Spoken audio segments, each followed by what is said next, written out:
Sistema educacional da Guiné-Bissau.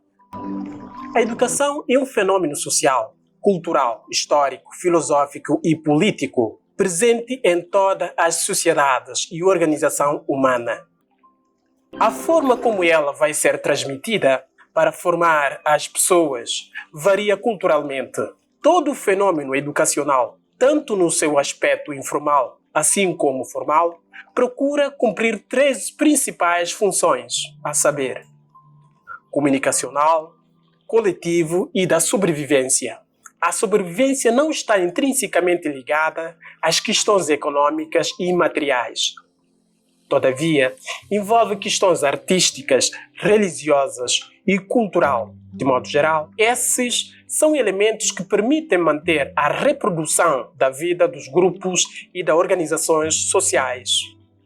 A questão sobre o sistema educacional da Guiné-Bissau engloba três momentos fundamentais: pré-colonial, colonial e pós-colonial.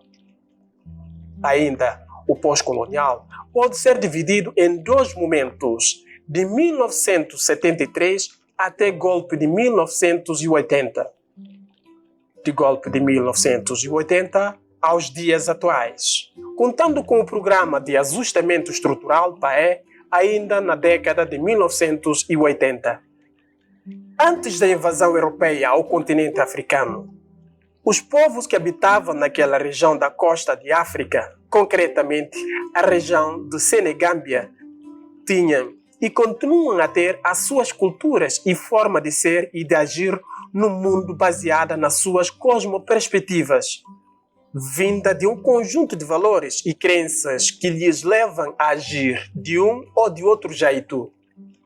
Na ausência da instituição chamada escola, ocorria o processo de ensino-aprendizagem diferente do contexto atual, onde o aluno é separado da sua comunidade ou da sua casa para ir a um espaço específico, a fim de aprender. A educação estava ligada à vida prática, isto é, ela não estava desligada à vida comunitária e diária. Os alunos aprendiam praticando. Segundo o CA 2007, a educação consistia em aquisição dos conhecimentos e normas práticos para o uso de acordo com a necessidade da comunidade. O trabalho manual não era separado do intelectual. Isso acontece tendo em conta a visão estolística da cosmoperspectiva de diferentes grupos étnicos africanos que viam parte como todo, isto é, o que afeta o corpo pode afetar a mente. Os dois não serão entes separados um dos outros. Por isso, as pessoas aprendiam pela participação na vida do grupo familiar e da comunidade, integrando nos trabalhos do campo com os mais velhos, escutando a história dos anciãos, participando nos rituais, as cerimônias, escutando as adivinhas e era. A educação procurava cumprir o seu papel comunicativo, quer que seja de modo verbal e não verbal, sendo este último consistia em rituais que envolvia diferentes faixas etárias, onde os valores e normas culturais é comungado e partilhado por todos na comunidade. E por último, a educação procurava manter a sobrevivência na vida comunitária. As pessoas aprendiam certas habilidades de produção, ou seja, ninguém ficava sem aprender um ofício para a sobrevivência. O processo de ensino e aprendizagem procurava especializar os estudantes em alguma profissão, como, por exemplo, pesca, ferraria, tecelagem, extração de vinho de palmeira ou de dendém, confecção de arado, construção de canoa, construção de bombolom para o uso nos funerais, construção de instrumentos musicais e habilidade em contar histórias, entre outras profissões, segundo o CA 2007. Seguindo ainda esta cosmoperspectiva africana, o homem se sente como a parte da natureza, ou seja, a preocupação sobre o uso sustentável da natureza e os seus recursos já vem problematizando a obediência na base da própria sacralização da mesma. Não obstante, com a invasão e ocupação do território por parte dos europeus, começou-se o processo de docilização, expoliação e nebulosidade da cosmovisão africana, em nome da civilização humana e europeia. O sistema educacional, através da dupla união entre o Estado e a Igreja, procurou-se civilizar os gentios, catequizando-os, isto é, essas pessoas que tinham uma forma de ser, estar e relacionar com o mundo foram chamados de selvagens. Precisam abrir a mão às suas culturas para se civilizar nos valores europeus. Quem negava abrir a mão à sua cultura era chamada de indígenas. A categoria assimilada era de mais prestígio, uma vez foi reconhecido pelos colonizadores portugueses, como se lê no Estatuto do Indigenato, documento que indicava conjunto de direitos e deveres do povo da Guiné-Bissau, Angola e Moçambique. Dos poucos nativos das colônias portuguesas em África que tinham contato com o ensino formal, não conseguiam ultrapassar a quarta série, visto que o sistema educativo colonial era muito seletivo, separava o trabalho intelectual do manual. Os nativos educados nessas escolas eram desintegrados às suas comunidades, isto é, recebiam educação que lhes tornavam inúteis para a sua comunidade, tanto do ponto de vista comunicativo, coletivo e da sobrevivência.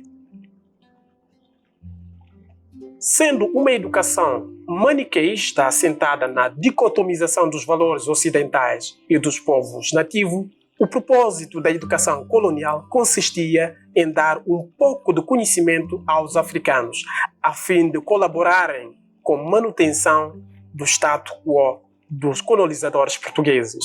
Assim sendo, os nativos aprendiam matemática, aritmética e geografia, tendo a obrigação de saber ler e escrever na língua do colonizador. Devido a esse propósito da política educacional do período colonial, as infraestruturas educacionais desenvolveram muito tardiamente no continente africano. Uma das colônias que mais sofreu com isso foi a Guiné-Bissau. Ela era colônia da colônia, onde vai desvincular a sua administração de Cabo Verde em 1979, o mesmo no ano de criação da imprensa INASEP em Bulama. O primeiro liceu com qualidade que administrou o ensino médio surgiu em 1958, atual Kwame Nkrumah, o antigo Honório Barreto. Poucos tinham acesso a essa instituição de ensino médio, mesmo no contexto pós a independência.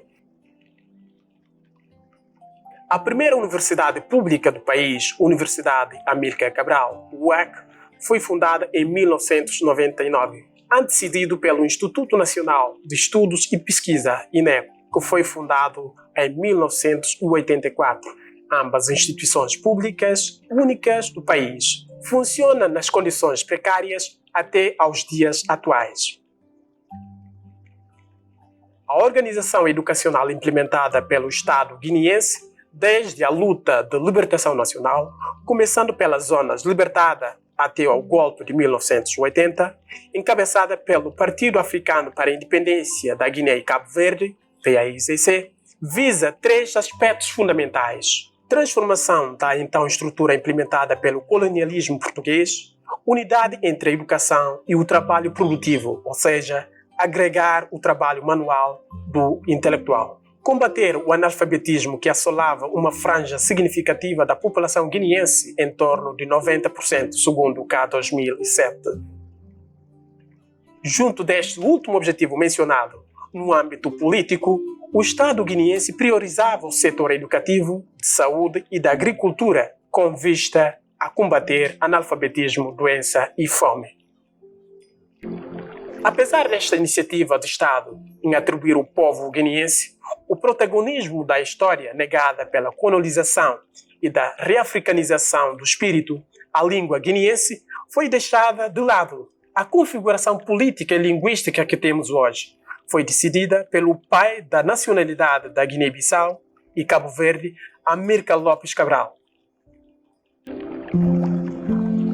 Até agora, não tem qualquer lei que sancione a língua portuguesa como a língua oficial do Estado, mesmo na Constituição da República, que é a nossa lei-mãe. Os avanços que estavam sendo desenvolvidos para levar a educação nas zonas mais impenetráveis do país, visando combater o analfabetismo e garantir a transformação social e econômico, político e cultural do país. Conheceu o seu primeiro percalço do golpe de 1980, dado pelo movimento reajustador encabeçado pelo João Bernardo Nino Vieira, um guineense que decidiu assumir os ensejos dos guineenses que não queriam ser dominados no aparelho burocrático do Estado e nos lugares decisivos da tomada de decisão pela facção cabo-verdiana.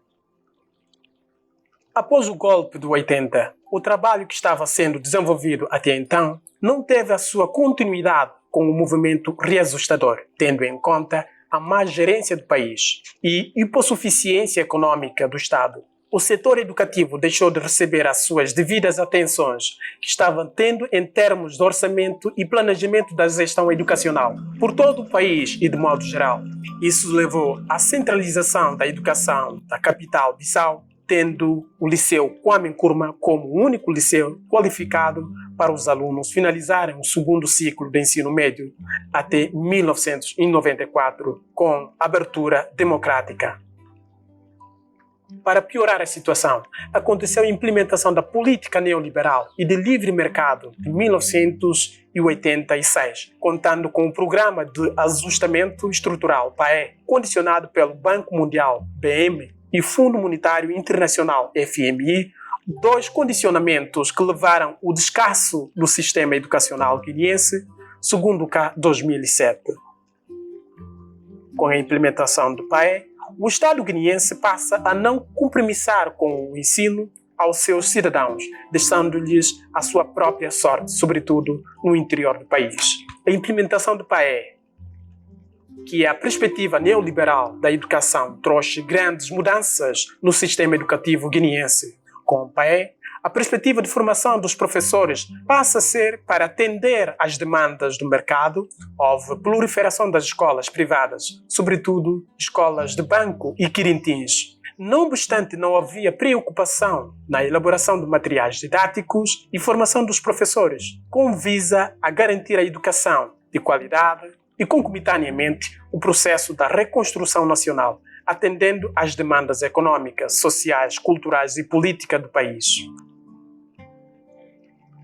A educação escolar, outrora, foi um instrumento de dominação e exploração colonial, a mando dos colonizadores portugueses. Se o Estado guineense não garantir a sua gratuidade, é fácil a população não se sentir representado em deixar os seus filhos frequentarem a escola por várias razões, começando pela razão histórica, que é a colonização na Guiné-Bissau. Esse cenário aconteceu quando o Estado deixou de se compromissar e dar gratuidade da educação ao povo guineense.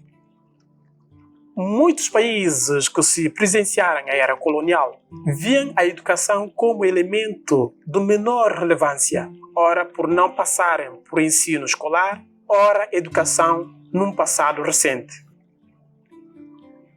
Tinham elemento de desafricanização, sobretudo quando foram obrigados a pagar a escola dos seus filhos, sem completarem o rendimento que isso possa dar, um detrimento dos filhos, ajudarem no trabalho do campo para garantir subsistência da família, uma vez que a economia predominante no país é de subsistência. Essa situação, junto com outras como, por exemplo, falta de adequação do calendário escolar e a realidade cultural do país e especificidade regional e setorial, distanciamento entre a escola e a casa dos estudantes, falta da merenda escolar, falta de recursos para custear a permanência dos filhos e filhas nas escolas, a ausência da descentralização das infraestruturas escolares, casamento precoce, todos vão construir a espinha dorsal da evasão escolar nos momentos pós-independência e nos dias atuais. Texto de Eurico Paulo Sampa, edição e voz, Diógenes Cabi, vulgo Nkanhã.